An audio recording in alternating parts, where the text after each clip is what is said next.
All right, as people are joining us, I'm just going to give a few quick housekeeping and beginning remarks. Thank you so much for joining us today. My name is Claire Ladd, and I am the Programs and Services Manager at the Massachusetts Nonprofit Network, MNN. And just a few quick items before we dig into the webinar. The recording and slides from the program will be emailed to you later on today, tomorrow, something like that. So please keep an eye on your email for that message. And if you have any questions during the webinar, you can submit them using the Q&A function in Zoom, and there will be a lot of time to answer questions during the webinar. If you have anything to ask me about MNN or logistical questions, feel free to drop those in the chat as well. I'll keep an eye on that. And just to give a little bit of background about us here at MNN, our three goals are to strengthen the nonprofit sector through advocacy, public awareness, and capacity building services. And as part of those capacity building efforts, we offer these regular webinars in partnership with our affiliate members. Please stay tuned for future webinar topics and let us know if there's any topics you'd like to see. Our efforts are made possible by our more than 600 member organizations. To those of you who are members, thank you for your partnership. And if you have not yet joined the network, but would like to take advantage of the member benefits, such as networking opportunities, trainings, and cost savings, please visit massnonprofitnet.org/join to find out more. Today's webinar is titled Drowning in Data, Making Use and Sense of What You Already Have, and it is presented by Dana Benjamin of Back of the Napkin Consulting. I'll hand it over to Dana to get started. So, who am I and why are we talking about this today? So, my name is Dana Benjamin Allen. I use she, her pronouns. I am founder and principal consultant of Back of the Napkin Consulting. And I spent the better part of my career in nonprofit management and leadership. I'll give you a quick overview. I've spent the majority of my career in the nonprofit sector serving as I'm a recovering lots of things. I'm a recovering director of development. I'm a recovering chief technology officer. And for the purposes of this conversation, I call myself an accidental evaluator. I got into the work of data and evaluation and program metrics out of necessity. So in the early 2000s, when funding landscapes began to shift, and saying, I know this works because people are smiling, just really didn't seem to cut it anymore. And so I learned all I could possibly do to help my organization stay relevant and funded. And that got me into the world of data and evaluation. So I served as the first director of research and evaluation at the Boys and Girls Clubs of Boston. Then I got hired at the Boys and Girls Clubs of America to help them build a data management and system process for all the clubs around the world. And then I started Back of the Napkin Consulting about 5 years ago. So I am so excited to be here with you. This is one of my favorite things to talk about, which can seem like a really weird thing to say out loud. So thank you again for being here. And I promise we're going to have a lot of fun. So I'm guessing that you are here because at some point in your career, potentially now, you felt like you're drowning in data. You have reports, you have surveys, you have spreadsheets, they're everywhere, and you still feel like you don't have the answers you need. A lot of us, most of us, I would argue, don't need more data. We need to make better use of what we already have. And I imagine your frontline team members would sing at the point of that sentence. So today isn't about fancy dashboards or tools. It's about making meaning, finding focus, and freeing up your team's time and attention for the work that matters. So on the right-hand side is my commitment to you. You all will learn how to make the most of the data you already have, spot some common roadblocks that keep you from having your data be useful, and then we'll get into some very light touch data visualization and communication strategies. All right. So now I get to learn a little bit about you because the last thing I want to do is have a conversation at a level that really doesn't meet your needs because that doesn't make the best use of anyone's time. So I'm going to ask for you. I am pretty skilled at using a chat in a webinar. So I'm going to ask you, let's just do those first two questions. Your organization, so I can get a sense of like different missions that are in the space, and your experience with data sense making. So 0 is, what are you asking me? One is, I know the words coming out of your mouth. Two is, I dabble in this. And three is, looking at and using data is my jam. So for example, in the chat, I would put Dana, Napkin Consulting. Great.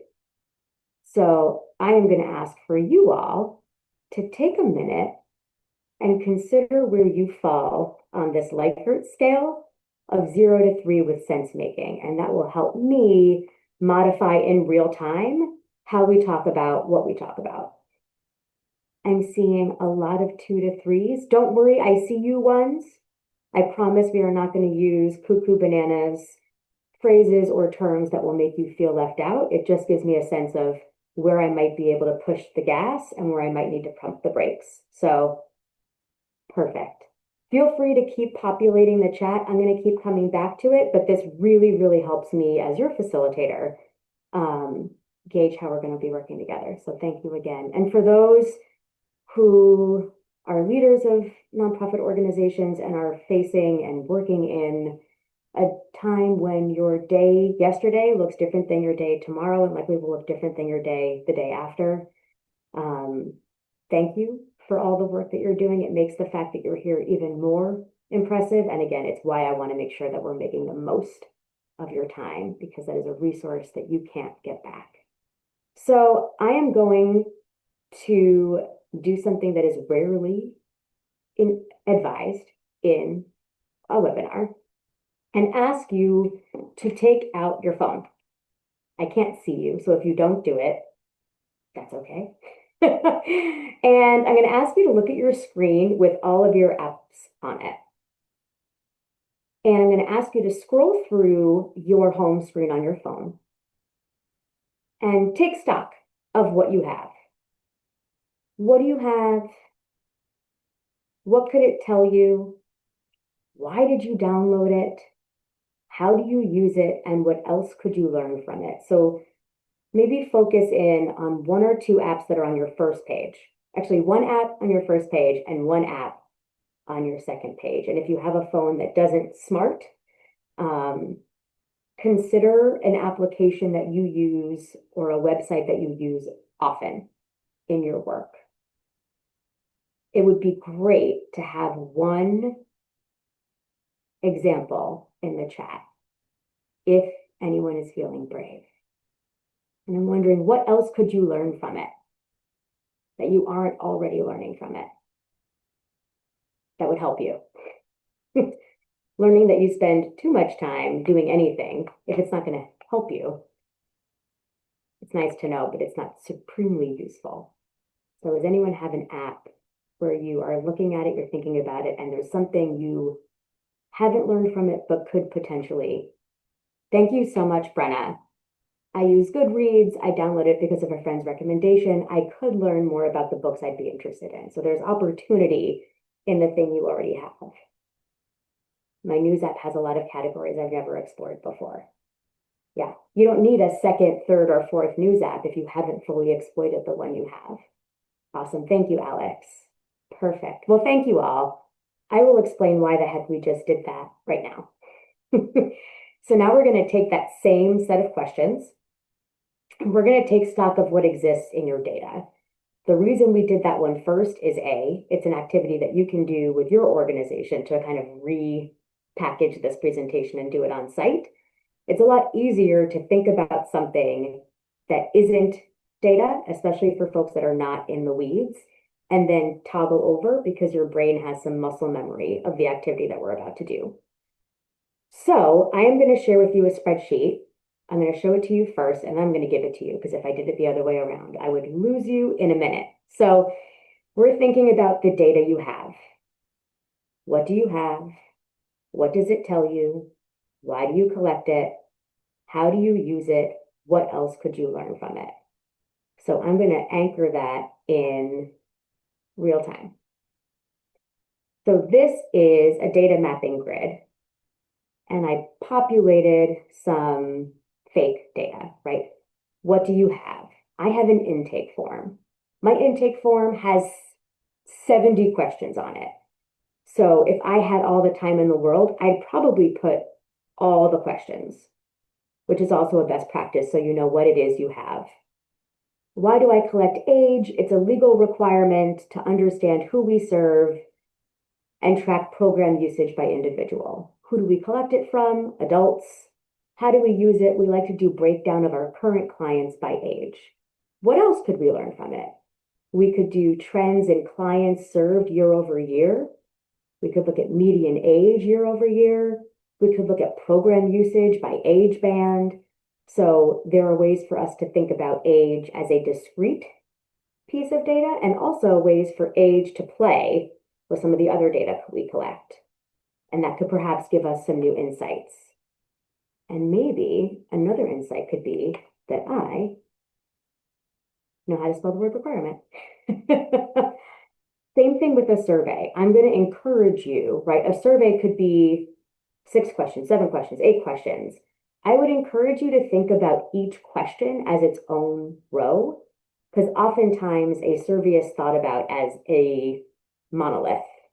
And there might be 1 or 2 gems in that survey that you actually could do a whole lot more with. So what I'm going to do right now is I'm going to download this and I'm going to upload it to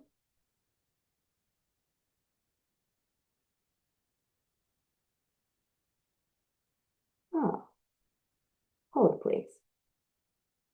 This is a little bit more complicated. So I'm going to stop sharing my screen because I will need to put that document into Dropbox. I have not shared on Google Webinar before, which is all good. So while I am making technology work for me, I am going to ask you all to begin thinking about your data. Think about perhaps the most pressing or lowest hanging fruit in your organization. It could be a survey you just did. It could be your intake form.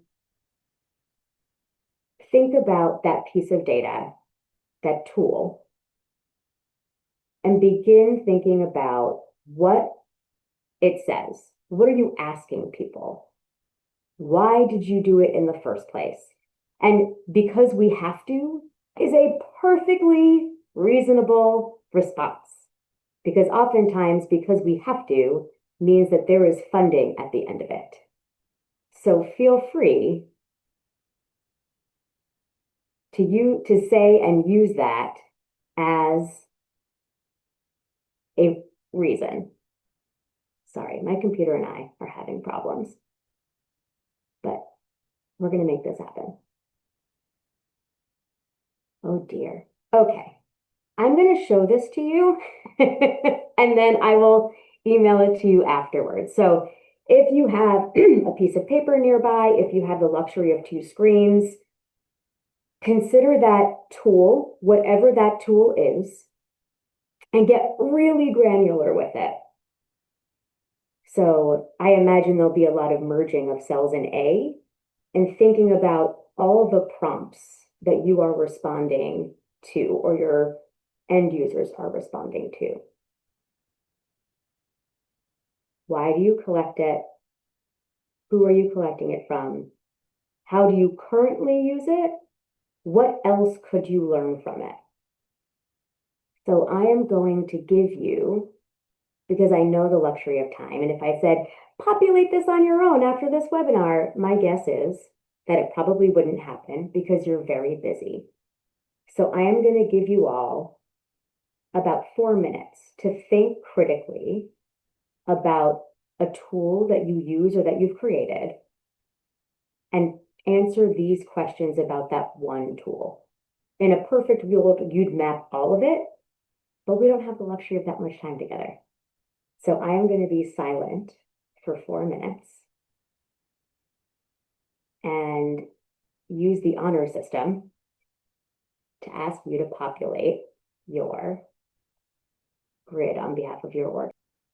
If you have some burning questions that you're like, I really am like busting at the seams and I can't focus because I really need to make sure that Dana answers this question, please feel free to use the Q&A feature in Zoom webinars that should be in your Zoom mega frame to populate some of those questions, and I'll make sure that we get them answered by the end of our time together. Okay. How was that for folks? Was that different to anything that you've done relating to data in the past? It was more open-ended. Yep. So I saw a question in the question box that is a question I'm getting a whole lot more. So I want to make sure we get to it, which is, I'm interested in how we can use the data to show our impact. We can show our attendance, our participation, our engagement. We struggle to show what changed because they participated.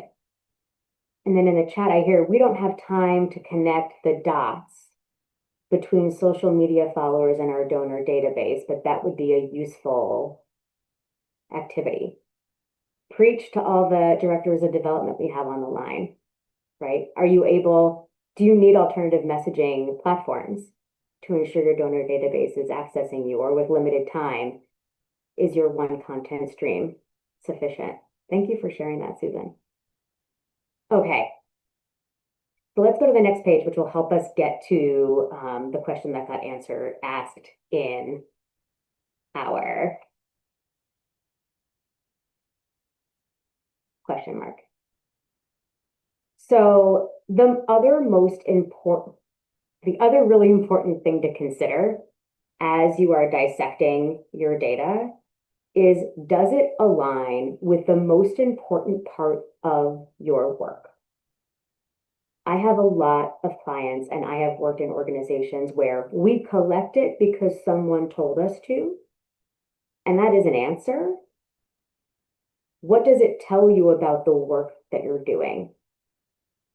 And if your funder is no longer your funder, and that survey is still in use because no one said, hey, why are we still doing this? Or why is our intake form still 70 questions when we are no longer part of this consortium?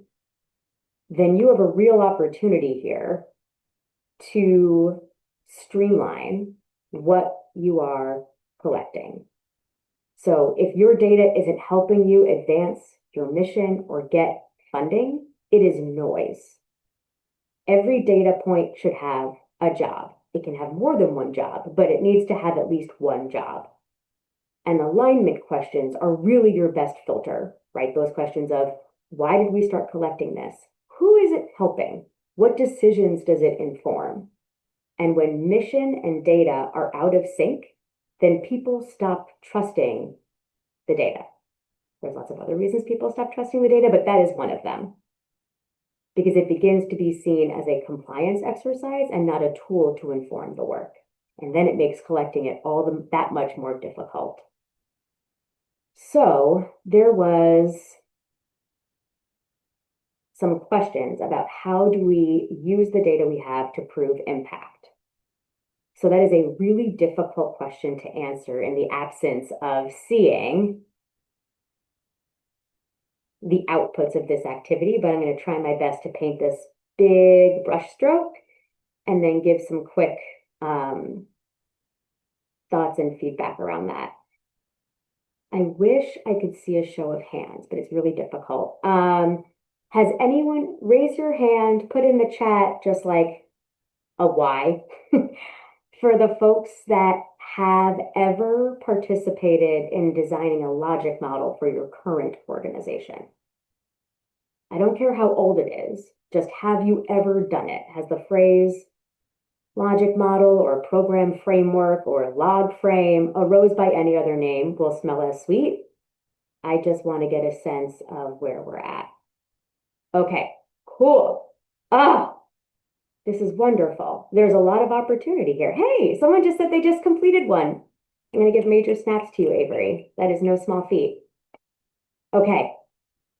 So a logic model, in the very simplest of terms, is what do we do? What do we look at to make sure we're doing it? What is supposed to happen as a result because of the work? And then what long-term change does the work create? What behaviors, attitudes, thought processes, are different because of you. So we get into the conversation of what can you be responsible for? What can you be responsible for contributing toward? And so a lot of times you are linking the activities of your organization to the outcomes that you are working toward. And that framework is not static. Yeah, I absolutely can. I'm going to pull up a visual of a logic model in a minute, and I will edit these slides to include one. But the reason that that logic model is a great tool for you in your data collection is everything you do is linked to an outcome. And if you have an activity that has an orphaned outcome, then it's a great opportunity to have a conversation. Why are we doing that activity? Or why do we say this is an outcome if none of our activities are working towards this?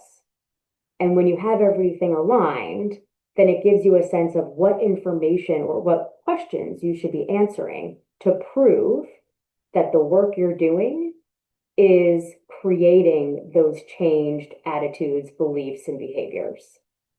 So I did not immediately answer the question of how do we take outputs and prove impact, because that's really challenging at a scaled level.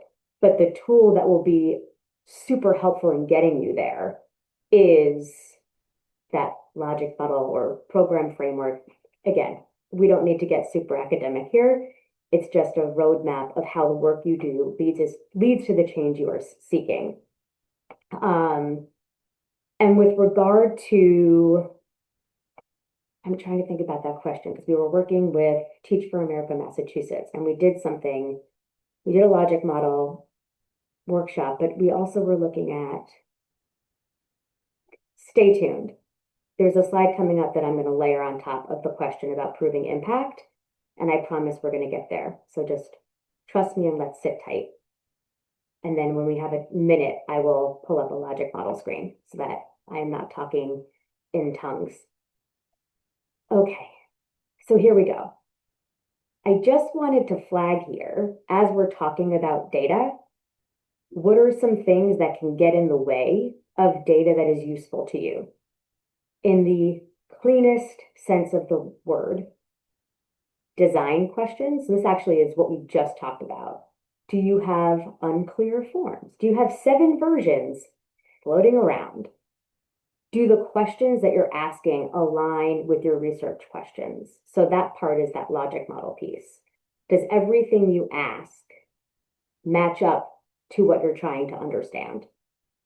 And then I put open text chaos because open text fields are wonderful until you're trying to analyze them a certain way. So if you know why you're asking the question, then you have better insight into what field or what type of tool you should be considering.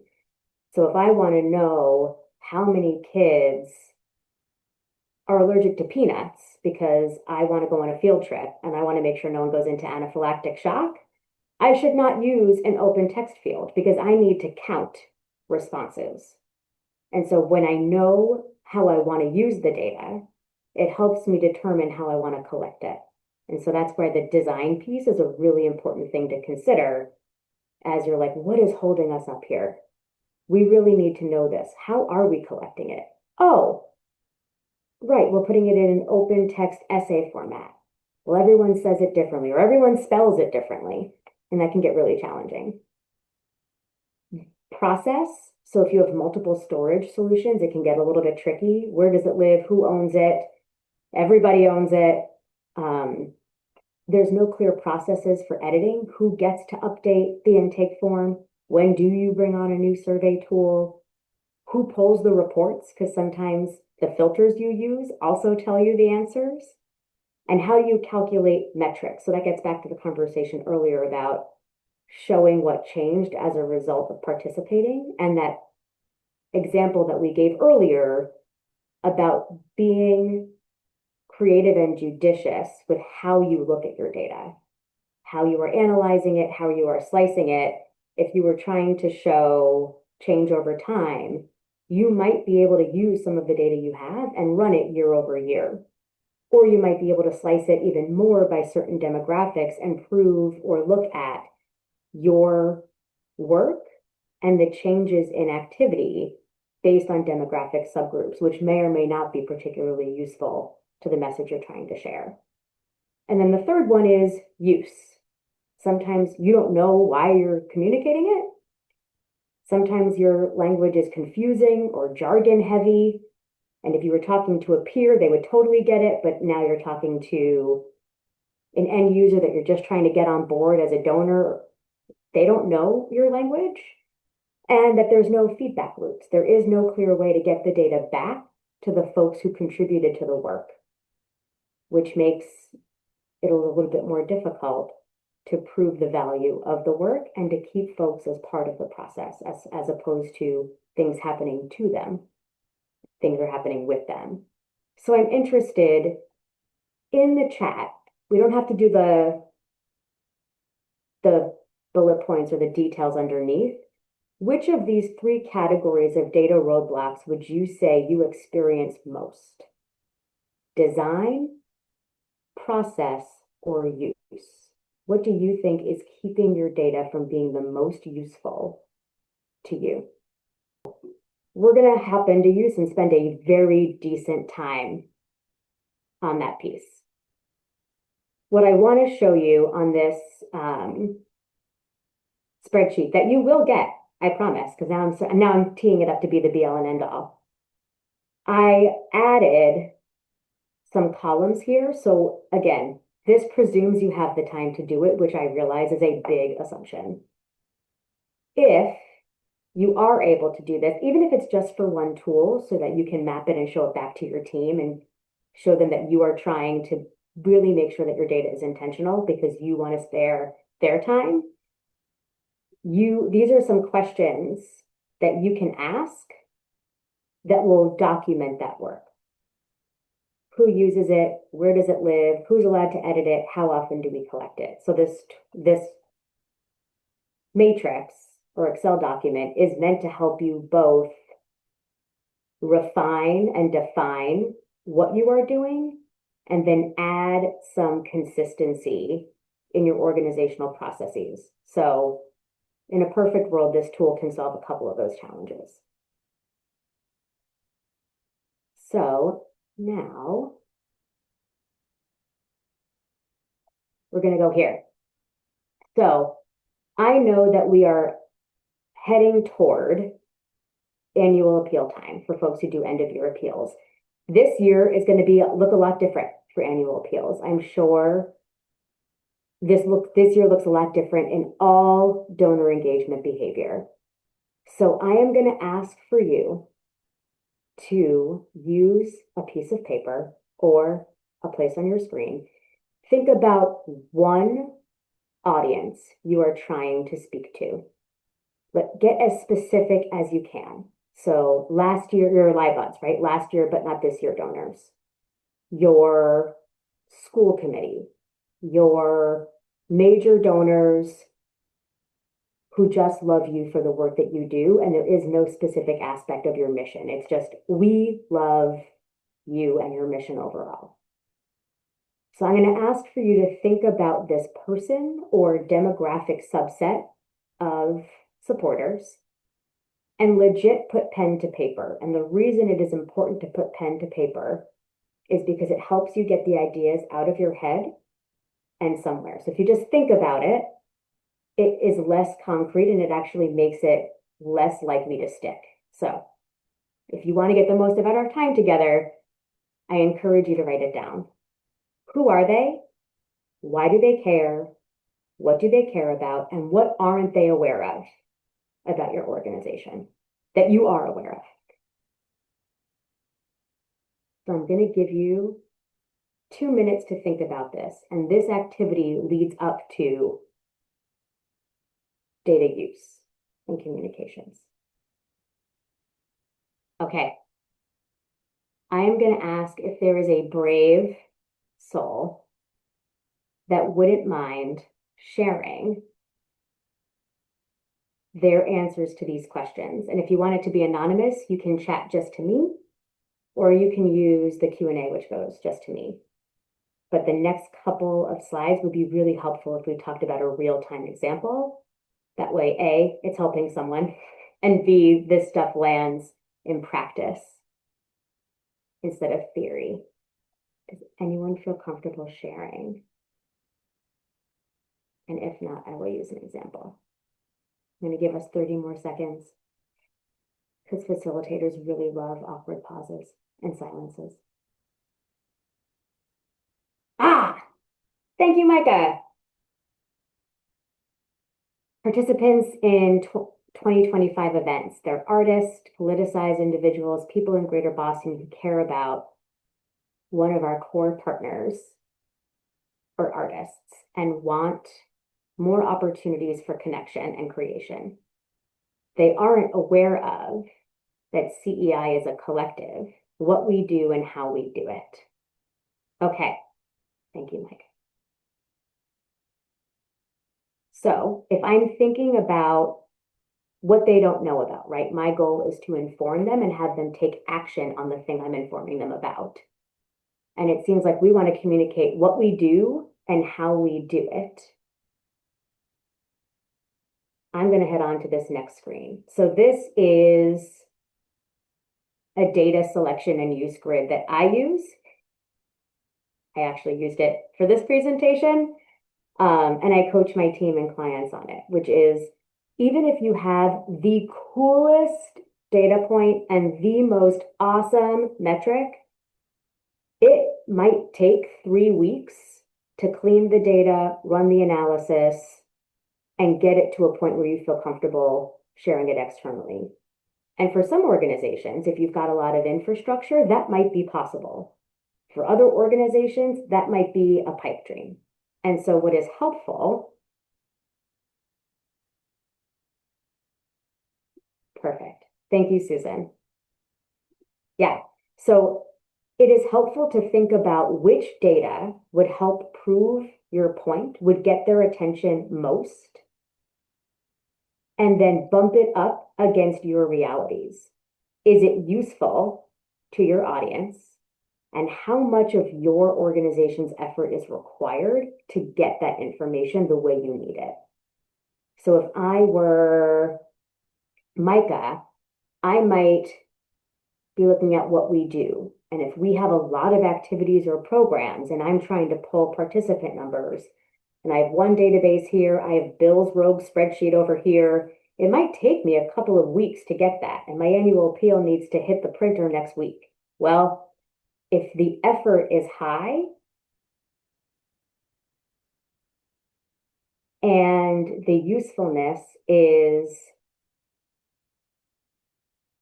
also high, this might be a long game. We might need to focus on how to pull that more quickly, but it certainly isn't going to help us in the next month. I'm going to look at Susan's. Our group knows about our long-term donors. We know who they are, what they care about, but not why. Environmental concerns. What they do not know is the operating budget and annual budget. So what I hear from that, Susan, is they don't understand the lift it takes to do the work that you do. Let me know in the chat if that seems right.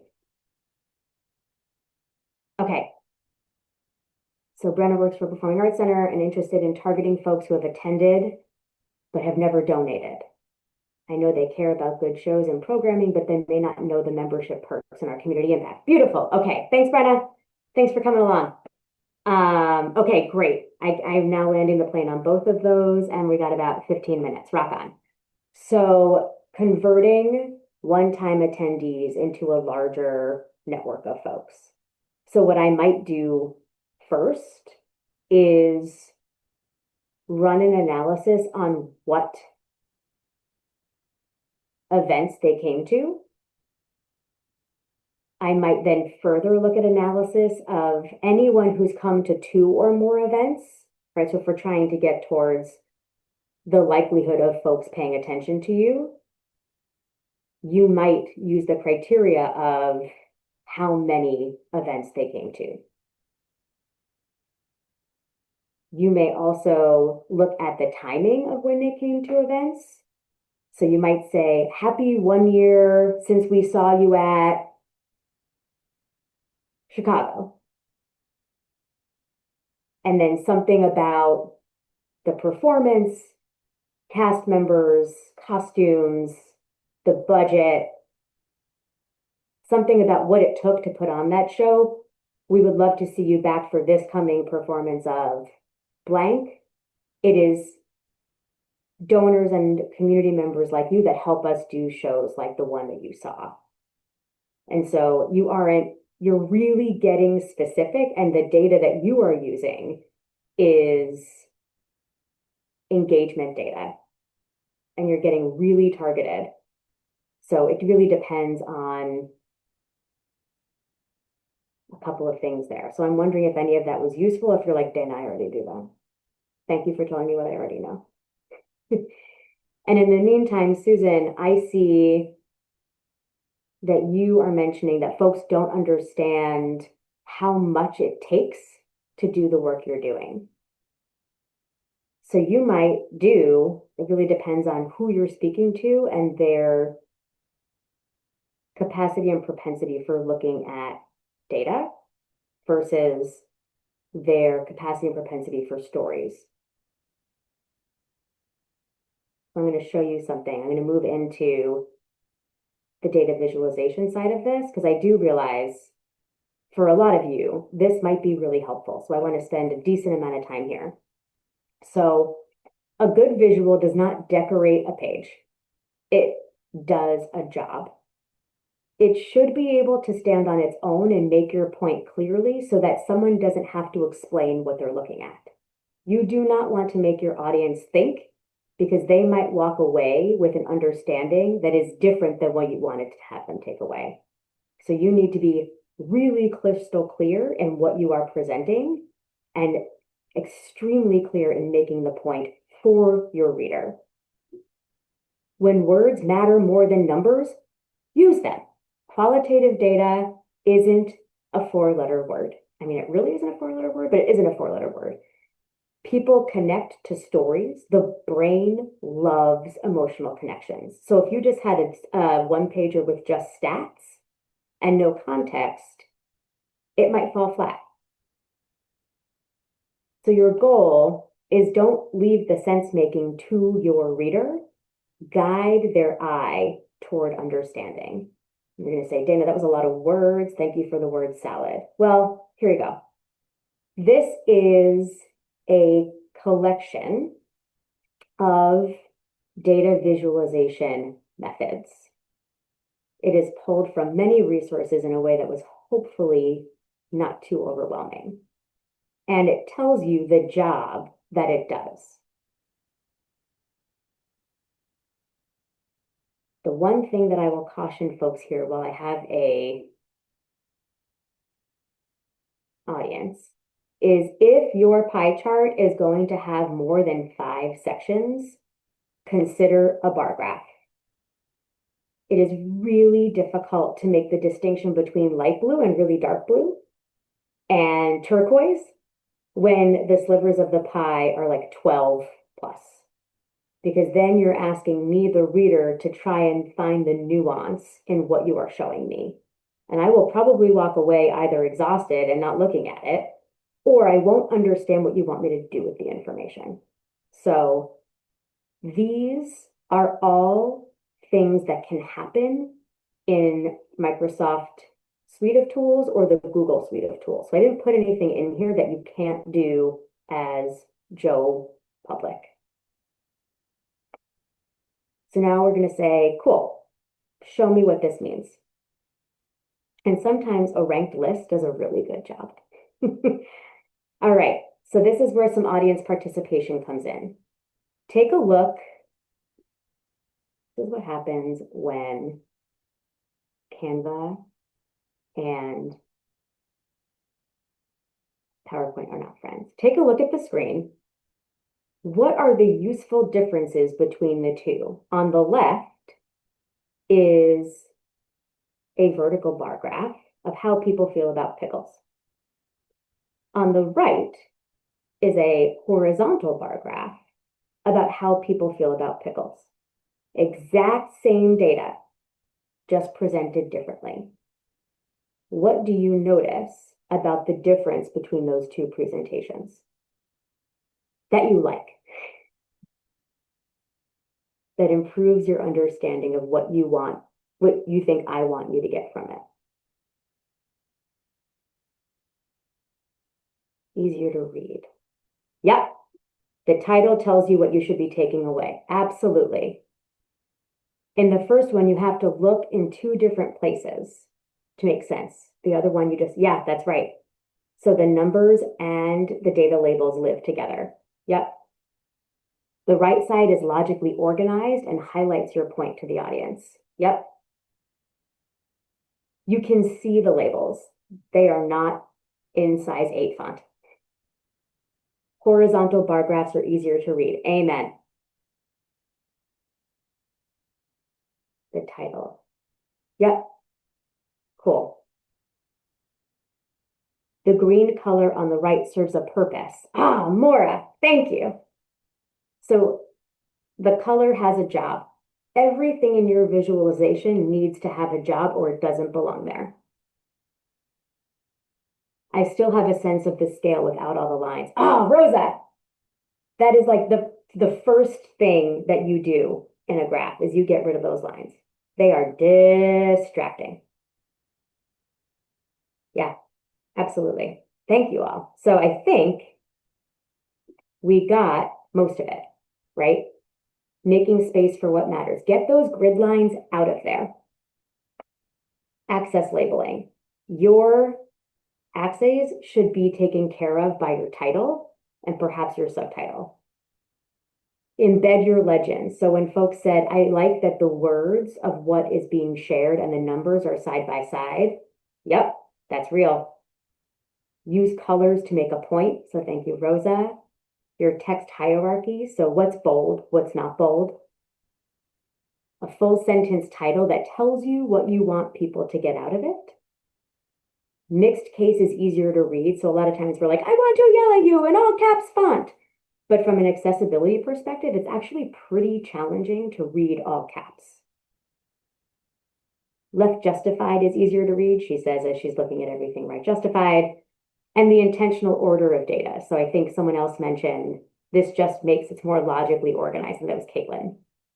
So these are all things that you can do in Microsoft Tools or Google Tools. I'm going to do a choose your own adventure. It is 12:51.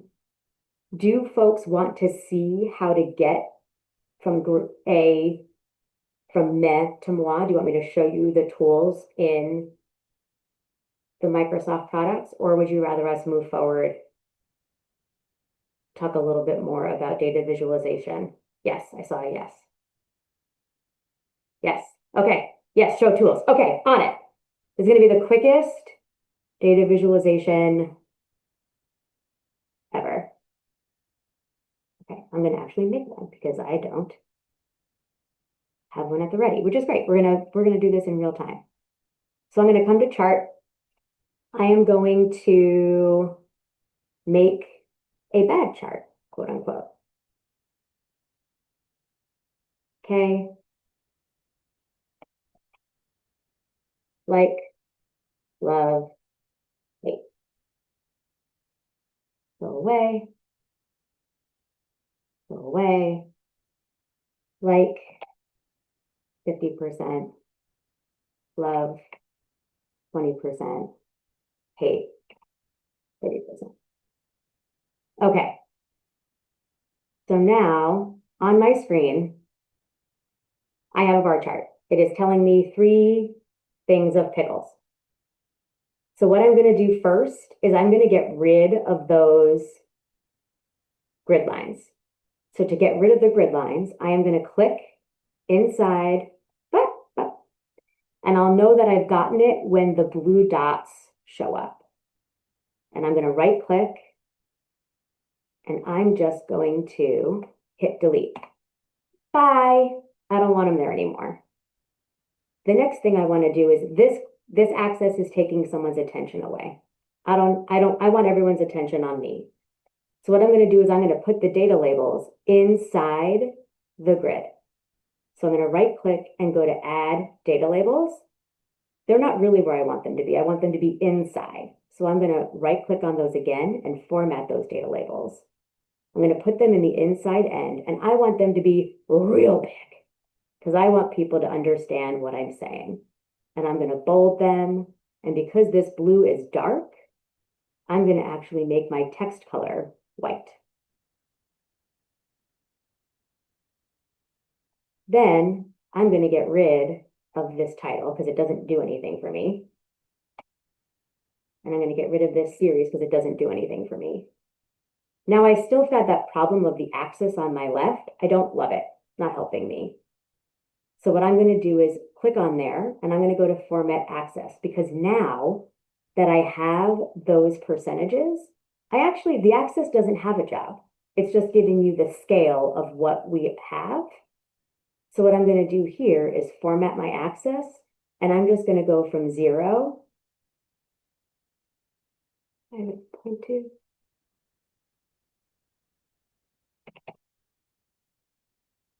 60%. So now I got rid of all the noise in between. Now you're going to say, Dana, but it's still the way I don't like it.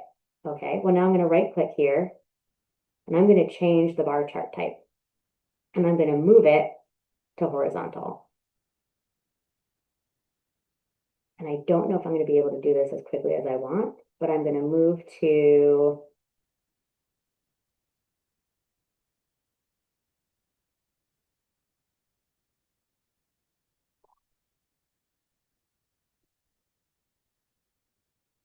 no.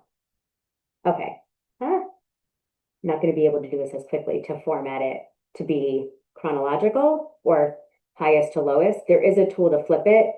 But again, this is like, I feel like Emerald Lagasse cooking really fast. So what I'm going to do here is I'm going to use gray until I get to the point where I want to change the color. I want to make a point about 50%. So I'm going to fill it. You'd probably make these your brand colors. I'm going to do green, right? So now my attention goes to green. And for your labels, unfortunately, there isn't a whole lot you can do other than a text box and just say, like it.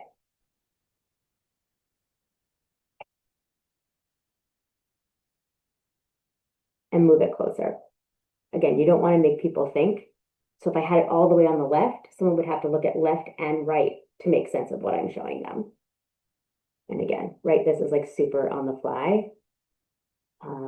We've redone entire decks for folks because sometimes it isn't even the data that's the problem. It's how you're displaying it that is the problem.